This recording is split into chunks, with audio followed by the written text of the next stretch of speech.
कोफोज की बात करते हैं। अब कोफोज की पहली तिमाही के नतीजे अच्छे रहे, हालांकि आज स्टॉक में प्रॉफिट बुकिंग है। पहली तिमाही में कंपनी की कांस्टेंट करेंसी आय ग्रोथ 8% रही है। मिड कैप आईटी की दूसरी कंपनियों के मुकाबले काफ़ी ज़्यादा है ये, और ऑब्वियसली डील्स का भी असर देखने को मिला है यहाँ पर। प्रॉफिट में भी 21.5% का उछाल है। हमारे साथ कंपनी के सीईओ सुधीर सिंह मौजूद हैं। Sudhir ji, good morning.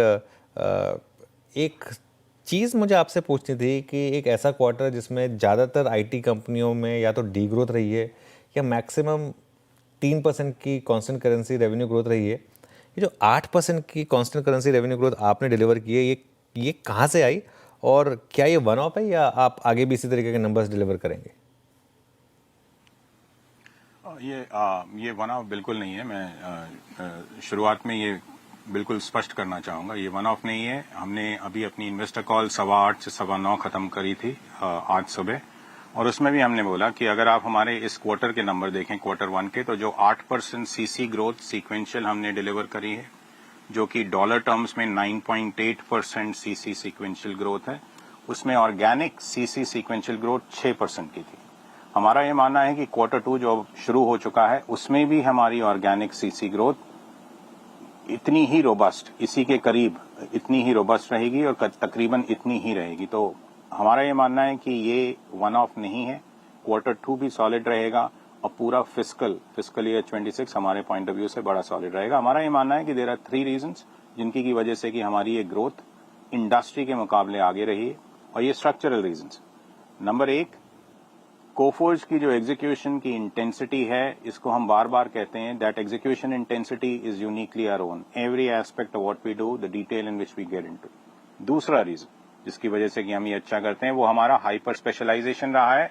हर इंडस्ट्री पे नहीं, लेकिन सिलेक्ट इंडस्ट्रीज पे, और ये आज की बात नहीं है, पिछले 8.5 साल से हर बार जो हमने बात करी है, मैं ये कहता जा रहा हूं, Coforge hyper specializes, doesn't pay lip service, doesn't specialize, hyper specializes in select industries. और तीसरा रीजन, कोफोर्ज की तकरीबन 20 साल से बनाई गई डीप इंजीनियरिंग कैपेबिलिटीज। आज की तारीख में एआई के आने के बाद एंटरप्राइजेस, हमारे जो क्लाइंट्स हैं ग्लोबल, वो अपने रन बजट को कम कर रहे हैं, लेकिन चेंज बजट को बढ़ा रहे हैं। एक ऑर्गेनाइजेशन जो कि हाइपर स्पेशलाइज्ड हो कुछ इंडस्ट्रीज पे, जिसकी की इंजीनियरिंग कैपेबिलिटीज ज्यादा हो, और जिसका की sales execution process proactive large deals के ऊपर निर्भर करता हो, वो हमेशा इन सिचुएशंस में इंडस्ट्री के अपने पीयर्स को आउट परफॉर्म करेगी और करती रहेगी। चलिए, तो आपने $442 मिलियन इस क्वार्टर में रेवेन्यू किया।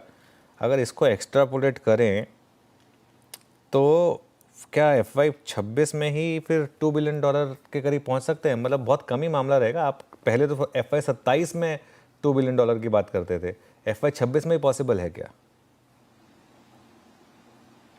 रेवेन्यू गाइडेंस आप जानते हैं हम देते नहीं, लेकिन आप सही कह रहे हैं। हमने 1.5 साल पहले कहा था कि हमें FY27 तक लगेगा 2 बिलियन टच करने के लिए, लेकिन मैं पहले भी कह चुका हूं, जिस किस्म का रेवेन्यू मोमेंटम हमने देखा है और जिस तरह का रेवेन्यू मोमेंटम हमारे सामने है क्वार्टर 2 में, H2 में, हमें लगता है कि वो गोल $2 बिलियन का FY27 का जो हमने अपने सामने रखा था, वो हम उस टाइम पीरियड के पहले, होपफुली काफी पहले अचीव कर पाएंगे।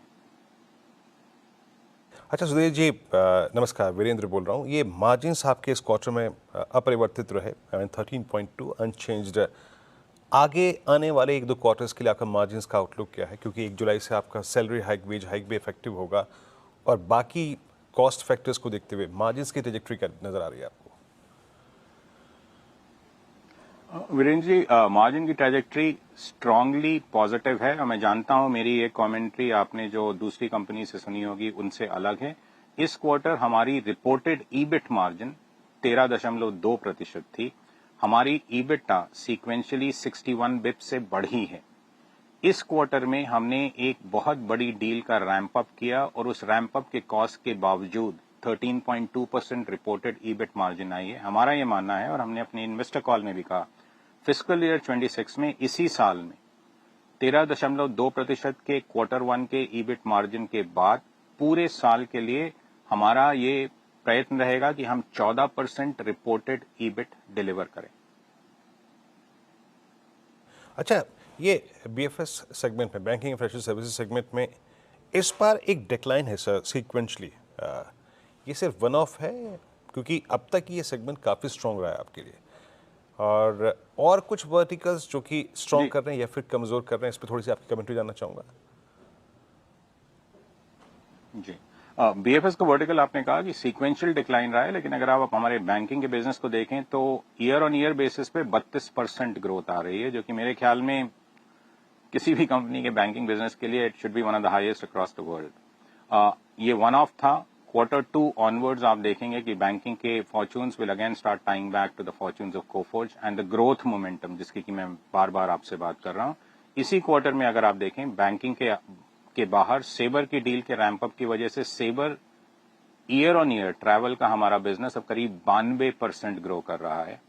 हमारे रिटेल, हेल्थ केयर और हाईटेक के बिजनेस पे आपने देखे होंगे बहुत सिग्निफिकेंट ग्रोथ आ रही है। तो बैंकिंग का आपका जो इमीडिएट सवाल था, बैंकिंग का बिजनेस ये एक क्वार्टरली ब्लिप है।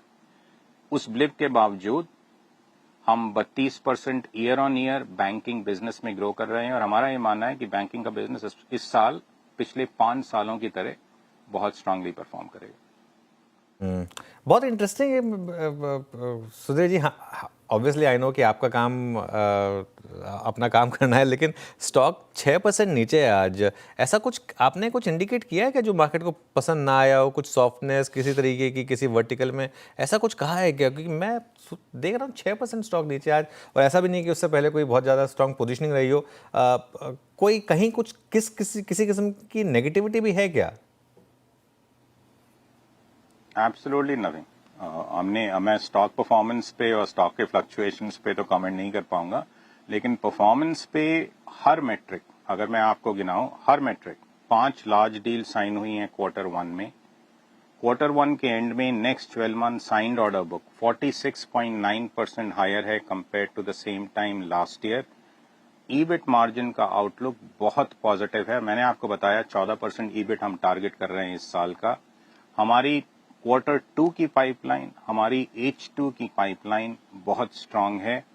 हमारा ये मानना है कि execution intensity, hyper specialisation on select domains और deep engineering capabilities with purpose build AI assets जो हमने क्रिएट किए हैं लॉन्गर टर्म के लिए, एक बहुत मैसिव और सिग्निफिकेंट डिफरेंशिएशन है, जिससे कि growth, profitable growth with increased EBIT margin in FY26 over FY25 हम डिलीवर करेंगे। तो हमने ऐसा कोई इंडिकेशन नहीं किया। स्टॉक मार्केट के आप एक्सपर्ट्स हैं, स्टॉक प्राइस पे मैं कमेंट नहीं कर पाऊंगा।